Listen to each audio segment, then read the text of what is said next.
Ang mabuting balita ng Panginoon, ayon kay San Lucas.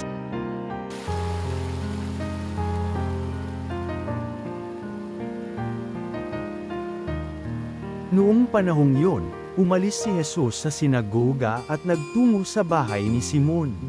Mataas noon ang lagnat ng biyenan ni Simon, kaya't ipinamanhik nila kay Jesus na pagalingin siya. Tumayo si Jesus sa tabi ng higaan ng babae at iniutos na maalis ang lagnat, at nawala nga ito. Noon di tumindig ang may sakit at naglingkod sa kanila. Paglubog ng araw, ang lahat ng may sakit, anuman ang karamdaman, ay dinala ng kanilang mga kaibigan kay Jesus. Ipinatong niya ang kanyang mga kamay sa bawat isa sa kanila at pinagaling sila. Nagsilabas sa marami ang mga demonyo, sa bagay sigaw, ikaw ang anak ng Diyos. Ngunit sinaway sila ni Jesus at hindi pinahintulutang magsalita, sapagkat nakikilala nila na siya ang Mesiyas.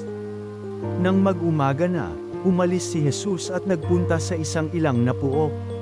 Hinanap siya ng mga tao, at nang matagpuan ay pinakiusapang huwag munang umalis. Subalit sinabi niya, dapat ko ring ipangaral sa ibang bayan ang mabuting balita tungkol sa paghahari ng Diyos, sapagkat iyan ang layunin ng pagkasugo sa akin. At nangaral siya sa mga sinagoga sa Judea. Ang mabuting balita ng Panginoon.